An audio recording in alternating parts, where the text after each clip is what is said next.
hear me. Yes, Ujungu waniri kurio. Uni mwana wa Kanengo.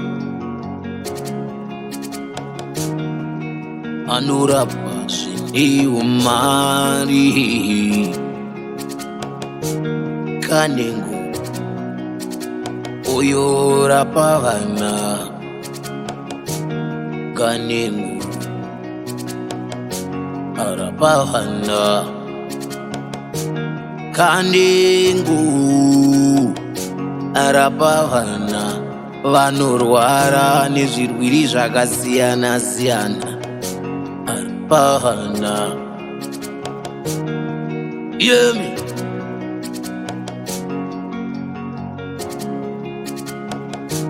vararapa vose vanorwara nepfungwa. Vanorapa vose vanoda mbereko. Kanengo vanoda mabasa. Kanengo vandeswa nevana. Kanengo vana vari kunzwa mutoriro vanozvipedza.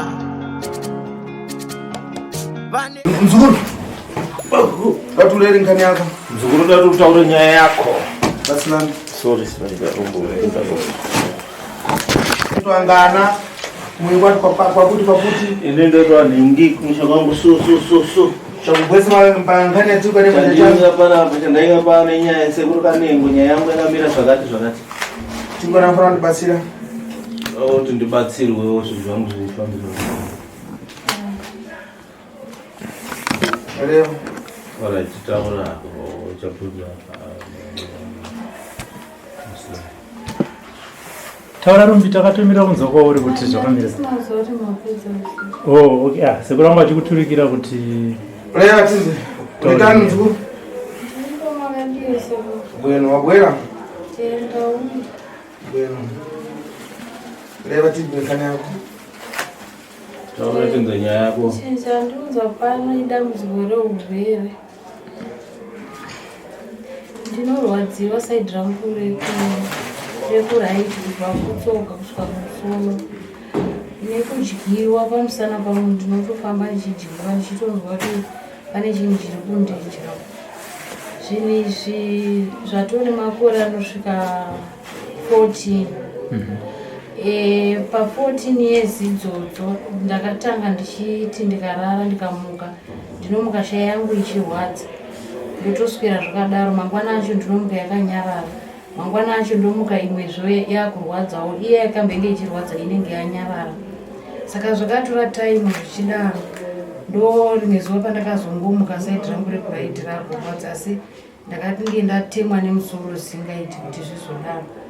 Saka ndakaedzawo kuudza vabereki vangu asi vanoramba kufamba neni. Kudzamara ndazorwadziwa zvekuti ndakasvika pakuudza baba vangu kuti zvinondirwadza imi munenge munozviziva sei muchiramba kufamba neni. Vakanditi wandipuma uroi. Saka uya kuno tichifamba kwacho. Takaenda kumusha kwaMutare zveshuwa takasvika vakakukurudza hama asi hama dzavakakukurudza idzi panga pasina vanhu vakuru. Vakangotora vamwe sisi mwana wababa mukuru nemuzukuru mwana watete. Zuva rekutanga patakafamba tete vanga vasipo. Ivo vacho vakarambawo kuti kuzofamba asi ndivanga unganza vanhu vachiti ngatifambe. Asi ivo vakazomuka vachiramba vachitanza mungai ndineni nekuti ndini muroi wacho. Asi kwacho kwatakaenda ikoko kunonzi kwaGondo. Takasvika ikoko mbuya veikoko vakataura kuti madii kuya nemuroi wacho. Uyu mwana wayo ari kutorwadziwa nekuti kufamba kwaari kuita nemutsvimbo hakusi kwekuti akachembera. Asi kuti ari kutodyiwa achifamba. Asi hamuzvinzwisisi nekuda kuti munhu akagadzira zvinhu zvakagadzira kuti pashaya kana mumwe chete anomubatsira. Nekuti akaisa chikwambo chake paari akagadzira chikwambo chake. Akachideketera mumba yamai vake. Baba vangu inini vane chipari, vane vamwe vakadzi. Asi imba yamai vangu ndo inonzi yakadeketerwa chikwambo ichocho. Chinototambudza kubva kwandiri kusvikira kuhanzvadzi yangu diki yekupedzisira. Tese hapana asina matambudziko, tese hapana asingarwari. Kusanganisira namai kuti izvezvi ndizofamba ndiri ndega. Amai vanenge vatoriwo bhizi nevamwe vana. Saka takafamba kwekwe vakabatwa vakadzokera kumba muzukuru akavaudza kuti sekuru ngatiendei tingononzwira pamwe chete. Takaenda kumwe kwatakaenda tikasvika chinzi sekuru wacho havasi kubatsira. Asi tabva ikoko takazonzwawo vamwe vanhu vachiti kwamakaenda kwekwe baba venyu vakanga vatofonerana nen'anga iyoyo kuti irambe kushanda vakanga yatobhadhawa. Saka patakabva ikoko takazoenda pamwe kuti patakaenda ndobva sekuru ivo vati handizvikwanisi zvinhu zviri apa zvihombe zvinotouraya munhu. Ine ndakagumbuka nekuti ndandanzwa nekupedzerwa mari ndichita sei. Asi tete vambo vati ngatimboendai kuchechi kwababa because baba vangu nguva iyoyo vaenda kuchechi kwamarangi. Ndobva tatoenda kumukuru wavo asati ashaika ainzi Sendinowo.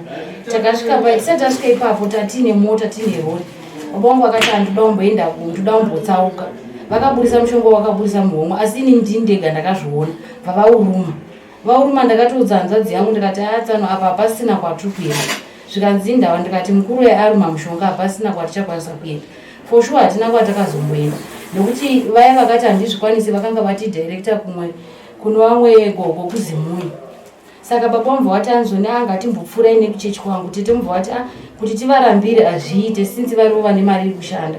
Pakati pedu tese hapana munhu angaine mari. Takaenda kwekwe takasvika asi hatina kuona chakafamba. Vaprofita vacho vaingoti hapana chandiri kuona. Tichibva ikoko hatina kuzokontinyana takabva tatodzokera kumba. Vanhu vambo vatongoramwidzana bva zvatopera zvakadaro. Saka nekuzofambawo kwenguva baba vambo vatonditi inini handichagari kumba kwamai vako nokuti munenge muchifurana namai vako kuti munditi murwe. Takatongogara zvakadaro kwemakore kubva 2014 kusvikira 2019 chakazoitika ndechekuti vana bamunini vangu veimwe imba yemunin'ina wababa vangu kwaifiwa pagore. Saka vanhu vakazofamba vakanovabata futi baba vangu vatiza kudaro nyaya iyi yakaendeswa kwamambo. Vakatanga vaenda kwasabhuku vaenda kwaishe vakapiwa mupurisa wakwaishe nemuprofita wakwaishe wakafamba navo. Vafamba nemuprofita wewe vanonzi vakaenda kumba kune imwe imba yekwamainini vangu kumba kwababa vangu.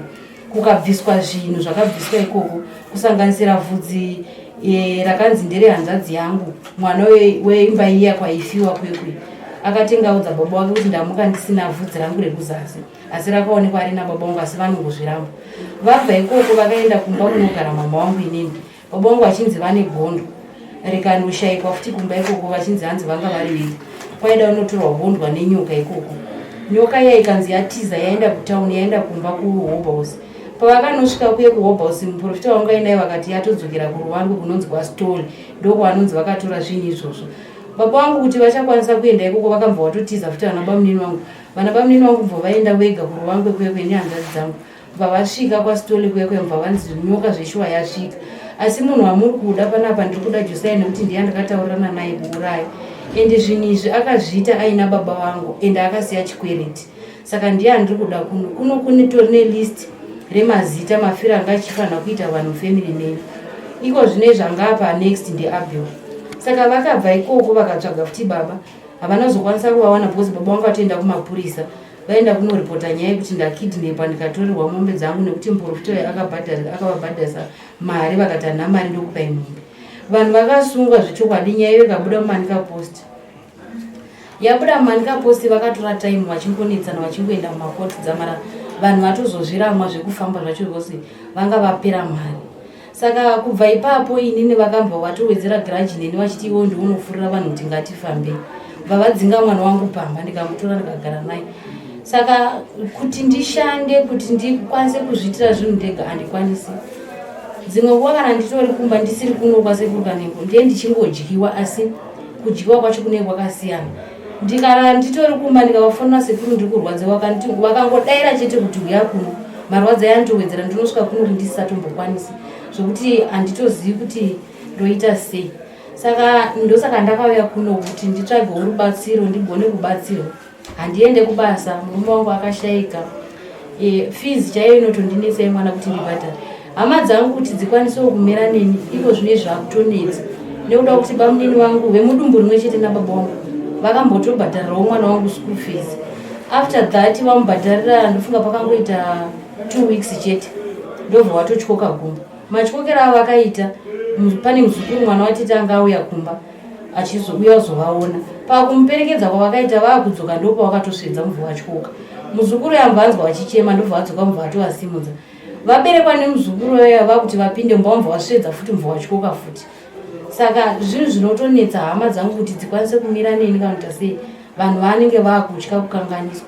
Chero ndikati ndawana kana kuti boyfriend shamwari chaiyo ndavimbiswa nza uri kuda kuita sei iwewe nelife yako hausi kushanda hapana kuwana mari kurarama upenyu hwekupemba. Ndoti zviri nani hangu ndiite zvekuhodha ndichitengesa zvandaimboita. Mari yacho haibude ndopedzisira ndakutotukwa kunzi iwewe ndione munyama wemari nemari ndinayo asi haisi kubuda nekuda kwako. Saka zvinhu zvinotondinetsa kuti handizivi kuti vanoda kundirarame sei. Ndinotobatikana nazvo kuti ndoraramawo sei ndoita sei. Iko zvinezvi ndiri kutengesa hembe ndozviri kutondiraramisa. Ndototengesa hembe dzangu kwete kuti dzimwe hembe dzangu ndodzandiri kutotengesa kusvikira nhasi ndizouya pano pasekuru Kanengo. Ndauyawo pano sekuru ndakavaudza dambudziko rangu ndasina kana mari asi sekuru vakati ndinokubatsira. Mari yandakabvisa kana kuti ndiitaure ndega ndinotonzwa kunyara nazvo nedambudziko randinaro. Right. Manza kuya musukuru. Inyaya yakatiite mubana. Zvotofana kuti tiite bana. Unoita nyaya yemabika. Tofana kuita senyaya yamabika heya. Maidziwa? Maidziwa yamabika ka. Ndokana ndatichiti. Ndionawo mafambisiro atoda kuti tiite nawo. Ungumthanisa paya wachagwere kupana kuti tidaidze baba wake chaiwo wauye pana. Tatata afonere 50 people mangwana ndatotopisa veve. Tautopisa mushonga kuti tuwafonera kuti wauye. Mabwere mawa. Mangwana auye pana. Sera achira mabika we ngakupese namba za baba wacho. Akupe namba za baba wacho tuwafonere veve. Tuwafonere izvo. Isa mankhwara. Tautopisa mushonga izvozvi. Rumbi foni yako nayo iri pa. Iri kubhegi. Namba wako nazo. Dzirimo. Audzine mutoro. Bhegi rinani. Ari kuspera maskara. Ndakavaudza kuti bhegi rano ndovanoziva. Labwere. Afonere veve. Ini namusekuru ndoshuviro yangu nekuti vari kutishungurudza hama dzangu dzese hapana vanhu vachakwanisa kuvirira Awereka pana. nekuda kwavo. Saka nyaya iyi sekubuda kwavaitisawo vamwe pamanika post ivo ngavabudewo nyaya ichipupurwa kuti munhu ya azonosarenda ega zvinhu zvake. Ina hangu ndatambura kwakachibaa. Mazano ndada kuchita. Mazano zvatakuita. Munhu akabwera chifiti yacho kuipata muno mutara kuifonera. Tikafonera muroi wake achiuya muno mudare. Chumuza chadidi. Tungomudza chokwadi. Achisarenda kupana sezvo akachita mabika. Wasarenda zvinhu zvake sezvakaita mabika we. Mabika akasarenda makamuona ka? Mabika makamuona akasarenda. Ndada kuchita vanhu. Ndo zvatakuita manje. Kuti tikuramba muchingosongezana basi. Tikuramba muchingonetsana chete. Chifiti yacho iripo. Iye muroi wacho aripo. Chokwadi nekuti gumbo rangu iri rekuraiti rinosvika panguva yekuti rinopisa pasi paro pezviguna kuita kunge ndakatsika zimbe. Dzimwe nguva rinotodhonza zvigunhu vatokuenda kusaidi. Tsinga inodhonza tsinga yekusaidi koku zvese neruoko rwako. Handina mashandiro andogona kuti ndiri. Handizivi kuti vanenge vachida kunditero sei. Saka pawaimbozvitsvaga rumbi usati maakufamba semhuri waibata aniko? Baba wangu ndo wandaingobata. Wangu ndo wandaingobata. Vakazomboti makanditi ndiri muroi saka ndetani mhakira muprofita mbawaya nemuprofita wavo. Saka ndinamwe sisi wangu vakambauyawo nemuprofita wavo. Kana kuti manje mabudira dzadza kutepapo vanga vakunzi vane Tipe namba zao, tipe namba chete telefone veve. 0777 992 151. Yo zanda amuri ngata balula. Wana mkato. Balula. Udzana dzimwe. Taenda pamapaini muprofita akatobvunza kuti inini zvinhu tsvimbo yababa yenyu iri kupi vakati yakasirwa mukomo zvikanzi ko bhasiketi raivapo vakapindura vachiti ivo ndo vakapiwa zvese nengwanda racho ndomapinduro avakaita asi zvinhu izvozvo zvokungonetsa nanhasi ukavabvunaautaura zvinhu gore rakapera pana sisi Bumira busta. Iwe ulitaniwe. Ando wakadiko na Sekuru.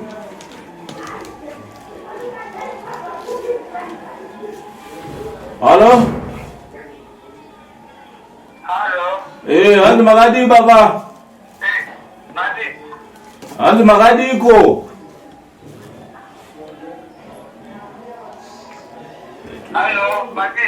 Ando magadiko na Sekuru.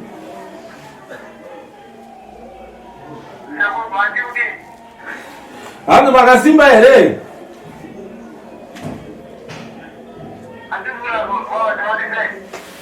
Makasimba here. Netwa tiu Kanengo. Netwa Sekuru Kanengo. Di Sekuru Kanengo, Sekuru Kanengo.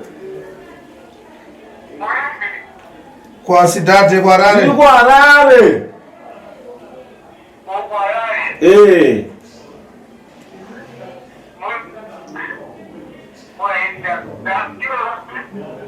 Panankani niko kuno mwana wako wewe. Pane nawe ni pane nyaya iri kuno kwe mwana wako iwewe. Anchitwa Rumbi umziva.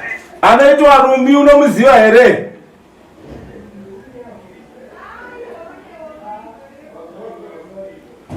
Fonele bomu. Aripo. Halo. Rumbi mwana wako unomziva. Rumbi unomziva ne mwana wako. Sikana. Bwino. Asikunza zvakanaka ari Sekuru Kanengo. Iwe ndopa wacho ufuna kubwera kokuno tibatsirane. Asikunza zvakanaka saka ari kwa Sekuru Kanengo. Aripo pano ari mudare maSekuru Kanengo. Uri kurwara.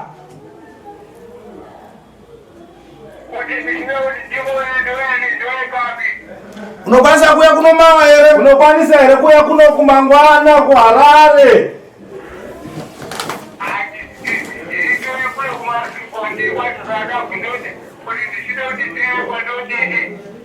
Fika kuno ku Harare.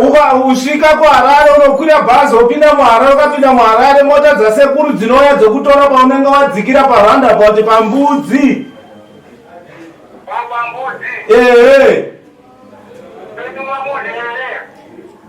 Ukati muzukuru. Aiwa, tikuda iwe baba wacho uye.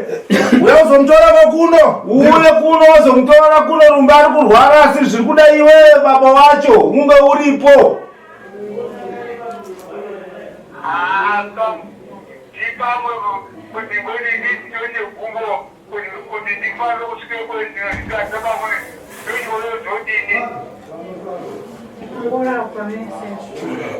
Panoda imi manje baba wacho chaiye ndo zviri kudiwa naSekuru kuti musvike pano.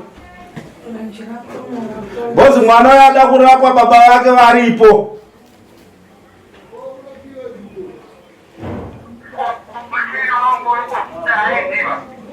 Aiwa haiti parura imi baba.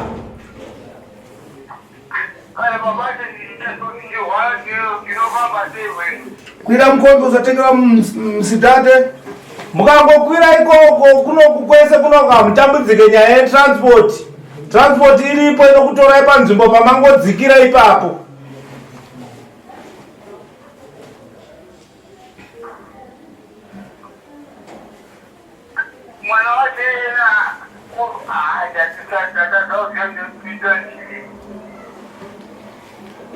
Ukwanisa kubwera one. Munokwanisa here kuuya kana taiwa. Ndiro zvavanoita. Anobwera. Ndakaita accident Sekuru. Ndiri padrip neoxygen. Vakashedzwa. Madairo avaitaiwa kuti ndiri kurwara ndo zvavanoita. Anobwera. Vakaudza munini. Isu makwana tapisa kale kokuno. Chikwa chinji kundirwadza Sekuru. Ndikurwara kwandiri. Fona pomwe. Fona pomwe. Ndikurwara kwandiri kuita kugura rakapera pana sisi wangu vakashayika. Sisi wangu vashayika kudaro Sekuru mvuni yavo. Takaenda kunhamo. Taenda kunhamo kudaro bamukuru wangu vakanzi nemhuri. Mukange mawana munhu wamune mawirirana naye mufemeri. mozouya motoudza. Asi takumba babairo vakanditi imba yako yavhurika. Ndikati imba yako yavhurika, kana muchiti imba yako yavhurika mukurevei. Vakanditi utoenda kakabanguru wako unogara ikoko uchengeta vanhu. Saka ndisandabva ikoko banguru handizivi kuti sei vakataura zvavakataura, pamwe pane zvavakanga vanzi kukonversation yavanga vanzi. Vakanditi mainini kana baba vakakuti muyozogara kuno vapindurei kuti banguru vakataura kuti tangai mandirapisa nditange ndapora. Ende inova ndiyo mhinduro yandakavapa kuti vakapindura kuti anodzvinya angadadire mukadzi nekuti anorwara. Isu inga tinongogara nevakadzi vedu vanorwara nemakumbo anobwera uyu ndobva vandidirekta kwasapi kumprofit vandavati hande ikatese zvikanzi unokwanisa kungoenda wega nekuti muprofita uyu haana basa nekuti wauya nemubereki. Saka pese pandangoenda ndongosvika uchinzi ukondika kuti uri mukadzi wababa wako unozviramba here. Ina handina marambiro andogona kuzvirazve Sekuru nekuti chero ndakarara ndinozviota. Chero ndine chinhu chandapromiswa chaiko chaiko ndinongoita bed waiting, zvinhu zvese hapasina kana chinofamba. Saka ndatambudzika navo pabeva kuti note problema uyu mufonereni uyu totolewa naye basi mama anenge alipo pano fone yake yakukana note problema ngapite apa tawira kuti mama pava kubwera tawira kuti mangwana baba wako ari kuuya mushonga yatopisa abwere basi zure tiende kwamutare basi wabvitiende kwamutare ufiti unorana na ufiti uroyi unotopera neuroyi donkaningirika ndonyaya iripo amungapite zvakanaka rombo. Asi baba wako mupostori. Halo baba. Right, tawirirana kusvika mangwana munokwanisa kusvika ka?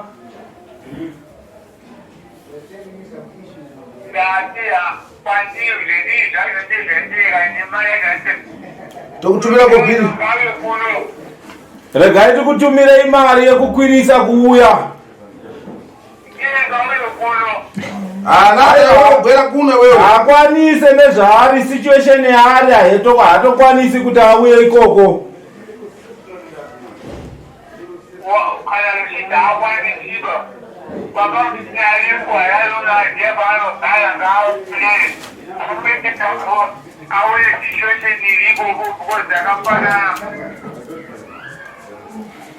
iyo bwera kuno wewe. Alright, zvakanaka, regai chakufonera totaura nemi. Ndati chakufonera totaura nemi, chakuda kutumirai mari, zviri kuda imi baba wacho chaiwo.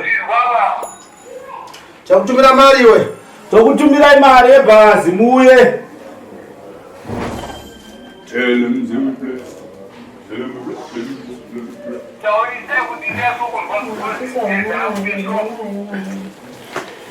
Saka chaenda pane network Sekuru ndonyadza kuvafonera. Ambwera mawo, note problem. Mangwana ndogadzira zvinhu note problem. Sununguka pane mishonga ichanengere na plus. Pane zvauchada kuzotachwa zvezvizvi munyama. Bwino ngapite. Ngapinda kumana kumasvingo wari. Apa ndari kutenge kumusana chabuda atingotenga kamera apa. Pamuntu akakwara yachirondera. Hear me. Yes. Ujungu waniri kurewa. Uni mwana wa Kanengo. Anorapa zvindiwo mari. Kanengo oyo rapa vana.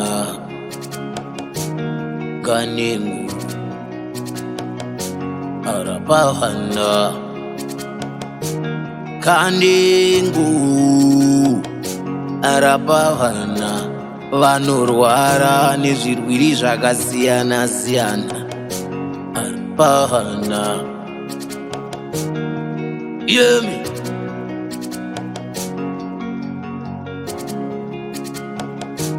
vararapa vose vandorwara nepfungwa. Vanorapa vose vanoda mbereko. Kanengo vanoda mabasa. Kanengo vandeswa nevana Kanengo, vana vari kunzwa mutoriro vanozvipedza. Vandeswa nevaroyi Kanengo, vanobvisa zvikwambo zveseka. Nanga kuna Kanengo, oyo vanowanikwa muZimbabwe, usazoti hauna kuzwa. Kanengo rapa vana, Kanengo rapa vana, oyo muzimu ndiringe wakaunza nhume yako Kanengo, muzimu ndiringe anochera chero midzi yaunoda, muzimu ndiringe Kanengo anobata basa, muzimu ndiringe Kanengo irapa vana, Kanengo arapa vana. Zimwe ningo dzinonetsa kupinda dzinopindwa naKanengo chete. Zimwe ningo dzinonetsa kupinda dzinopindwa naKanengo chete. Imwe midzi inonetsa kuchera inoda Kanengo.